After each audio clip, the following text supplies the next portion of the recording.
बहुत से प्लेयर्स को फारिग किया जाएगा, शायद कैप्टन भी चेंज किया जाए। बहुत से प्लेयर्स के हवाले से ये खबरें आ रही हैं कि वो ग्रुपिंग में इन्वॉल्व थे। गैरी कर्स्टन की रिपोर्ट भी आ चुकी है। शायद टेस्ट कैप्टन को चेंज किया जाए जो कि शान मसूद हैं। अगर आप देखें तो गुज़िश्ता कुछ दिनों से सब प्लेयर्स जो कप्तानी के उम्मीदवार थे, रिजवान, शाहीन, ये सब बहुत ज़्यादा एक्टिव हैं। पाकिस्तान की रिवायत चली आ रही है, अगर आपको याद हो, वसीम अकरम, वकार यूनस, ये सब प्लेयर्स भी कैप्टनसी के पीछे दौड़ते थे।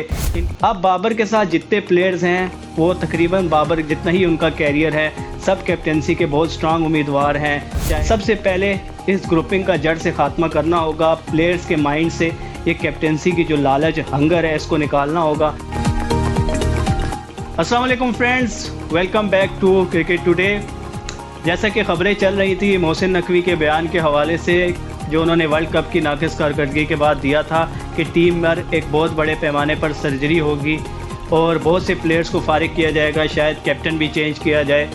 उसी हवाले से कल मैं मोहसिन नकवी का एक बयान पढ़ा था जिसमें उन्होंने कहा कि बहुत से प्लेयर्स के हवाले से ये खबरें आ रही हैं कि वो ग्रुपिंग में इन्वॉल्व थे। गैरी कर्स्टन की रिपोर्ट भी आ चुकी है। वहाब रियाज जो सिलेक्शन कमेटी का हिस्सा थे, उन्होंने भी अपनी रिपोर्ट जमा कराई है और सब ने यही कहा है कि टीम में एक ग्रुप था, एक फैक्शन थी, जिसकी वजह से टीम मुत्तहिद होकर नहीं खेल सकी और इतनी नाकस कारकर्दगी दिखाई। अब ये देखते हैं कि इसका मलबा किस पर गिरता है। क्या बाबर आजम को कप्तानी से हटाया जाता है या बाकी जो प्लेयर्स ग्रुपिंग में इन्वॉल्व थे उनको कोई सज़ा दी जाएगी या नहीं। कुछ ऐसी खबरें भी चल रही हैं कि कहा जा रहा है बाबर आजम को चैम्पियंस ट्रॉफी तक कैप्टन बरकरार रखा जाएगा वाइट बॉल का।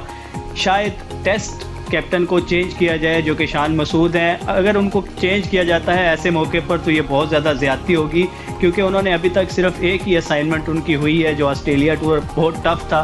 पाकिस्तान तो लास्ट 25 ईयर्स में वहाँ पे टेस्ट नहीं जीत सका। तो अगर एक सीरीज़ की बुनियाद पर शान मसूद को कैप्टनसी से हटाया जाता है तो उनके साथ बहुत ज़्यादा नाइंसाफ़ी होगी।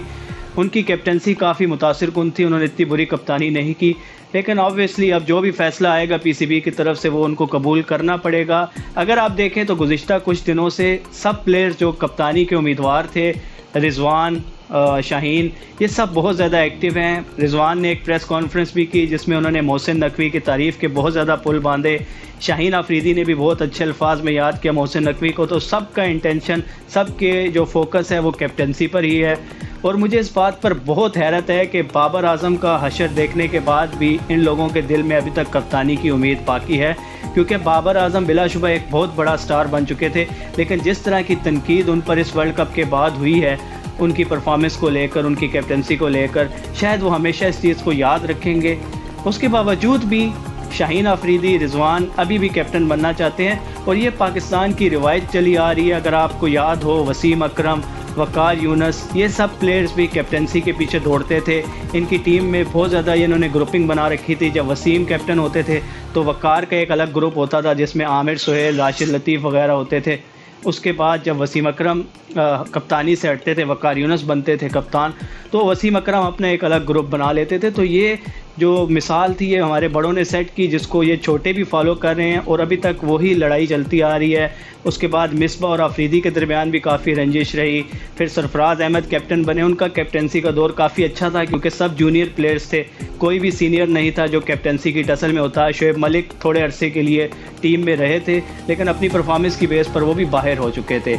अब बाबर के साथ जितने प्लेयर्स हैं वो तकरीबन बाबर जितना ही उनका कैरियर है, सब कैप्टनसी के बहुत स्ट्रांग उम्मीदवार हैं, चाहे वो रिजवान हो, चाहे शाहीन अफरीदी हो। शादाब खान का इसलिए कुछ नहीं कह सकते कि उनकी अपनी परफॉर्मेंस बहुत नाकस रही है, इसलिए वो शायद कैप्टनसी की दौड़ से बाहर हो चुके हैं। लेकिन अब जो भी कैप्टन बनेगा, टीम में से ग्रुपिंग ख़त्म होना बहुत मुश्किल नज़र आ रहा है, क्योंकि अगर रिजवान या शाहीन को भी कैप्टन बनाते हैं तो टीम में ग्रुपिंग वैसी ही रहेगी। सबसे पहले इस ग्रुपिंग का जड़ से ख़ात्मा करना होगा। प्लेयर्स के माइंड से ये कैप्टनसी की जो लालच, हंगर है, इसको निकालना होगा, तभी हमारी टीम बेहतरी की तरफ जा सकती है। हमारी दुआ है कि जो भी कैप्टन बने वो पाकिस्तान की बेहतरी के लिए काम करे। उम्मीद करता हूँ आप मेरी इस बात से इत्तफाक करते होंगे। कमेंट्स में अपनी राय का इजहार करें। इंशाल्लाह नेक्स्ट वीडियो में फिर मुलाकात होगी। अल्लाह हाफ़िज़।